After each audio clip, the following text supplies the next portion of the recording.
Hello everybody, welcome to Deluxe Collectibles, and today we're going to be doing my reaction and review for LEGO Ninjago Season 13, Episode 4, The Two Blades. So if you would like to check out my full reaction to this episode, then you can go right below to the top of the description of this video where you'll find a link leading you over to Google Photos, where you'll be able to view my full uncut reaction to the episode, and then you can feel free to come back over here to YouTube where you'll be able to watch my full spoiler review for the episode and hear my thoughts and opinions on it as well. So that's what we're going to get into right now, so I would advise checking out the episode beforehand, but without further ado, let's get into it here. So the Two Blades basically begins with, we get to see Master Wu and Vanya, who are trying to keep up the appearances of the ninja, because of course they're in the sort of like castle here in Shintaru, and they're basically just have these cardboard cutouts of each of the ninja that they're using to kind of put outside the window, and then just kind of fake that they're still up above ground and not in the mine searching for coal.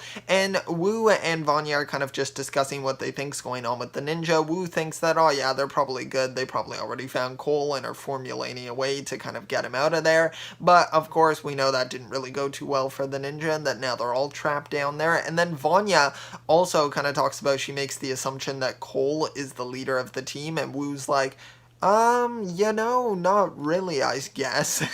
It's more so, I would say at this point, Lloyd's more so the leader of the team, but also I would say that it kind of just depends on the season, because of course every season kind of spotlights a particular ninja, like last season having it be on Jay primarily, now this season Cole, so it's kind of just whatever ninja is spotlighted in each season is kind of taking on that more leader role, I would say. So I think it kind of varies between season to season, but we get to hear this, they're discussing it, they're kind of worried, or Vanya's more so worried, I would say, but I think that Wu's pretty confident in the ninja's abilities, who we then cut to, and they're down below, of course, in the mines, mining away, and they actually discover that the Venge Stone is what's keeping their powers from being unable to access them, so that's really unfortunate. There is a lot of Venge Stone down here, so they are just unable to use their abilities whatsoever, other than Spinjitzu, of course, so they discover that, which is useful to know, because of course they got to get out of there if they really want to have a chance at fighting this Skull Sorcerer properly, but who knows if he would come above ground then, because that would put him at quite the disadvantage, so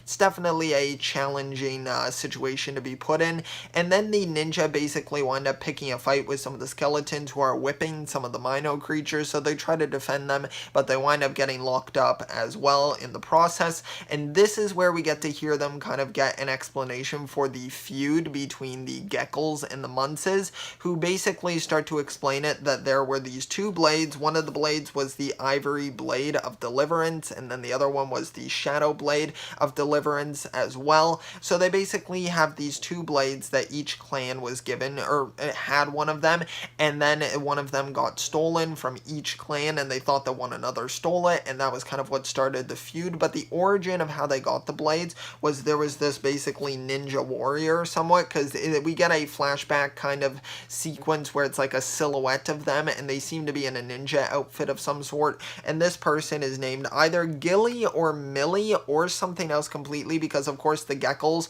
all say like all of their names with a G, and then the Munces all say them with an M, so we can't be too sure that both of them might be wrong, and it actually might be a different name starting with like having the ending of like Illy, so I'm not too sure what their actual name is, and my theory is that this might actually wind up being maybe Cole's mother, who wound up kind of saving them, because they basically explain that she went through and kind of saved them from this dragon that was tormenting them by using both of the blades, and then as she left each clan with one blade each in case they ever needed to defend themselves again from a threat like that. But then of course basically the theory is that the Skull Sorcerer came and just stole both blades from both of them to take away all of their power, and then just kind of trick them into getting into a feud like that so he could easily take them down, because of course it's just going to be easier that way if they're not working together and more so pitted against each other. So it's really interested to learn about that. I'm very interested to find out more about Gilly or Millie, this mysterious warrior basically, and if they're still around,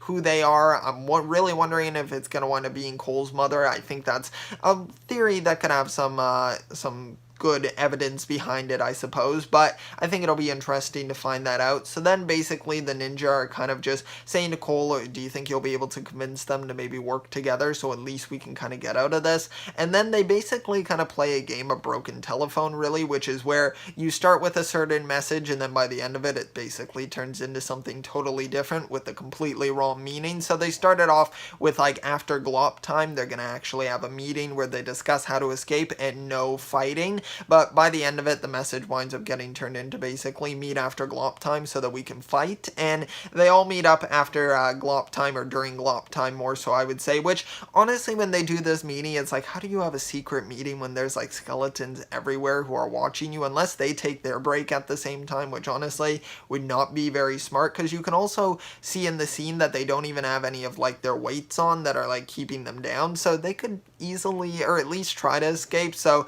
I don't know, it just seems a little bit inefficient to do that. I would just keep them locked up all the time, even during glop time. But I mean, I guess the Skull Sorcerer likes to be somewhat fair, but who knows why. But basically the ninja use the glop and put it on the chains to lead a Mino creature to basically bite off the chains, allowing them to escape. And then Cole and Lloyd actually wind up trying to go after the Skull Sorcerer's sort of main hideout to find if he's hiding the two blades there. They go up there, they find a whole bunch of Venge Stone, which I mean there's just a ton of it, too much.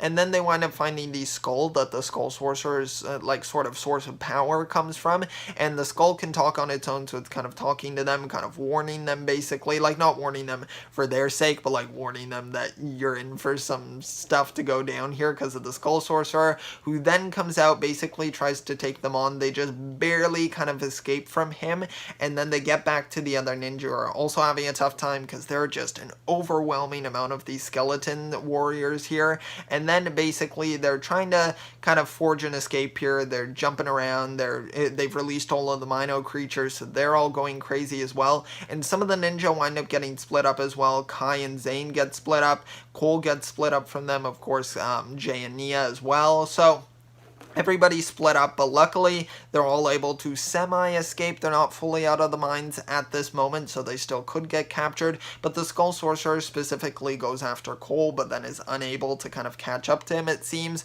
So I'm not sure if they've escaped or if they're out of the clear, but I'm not sure. It's kind of tough to say at this point because they still could potentially be captured and brought back down there, or something could wind up happening, but I'm not too sure. It's really interesting. I'm curious to see where it kind of goes.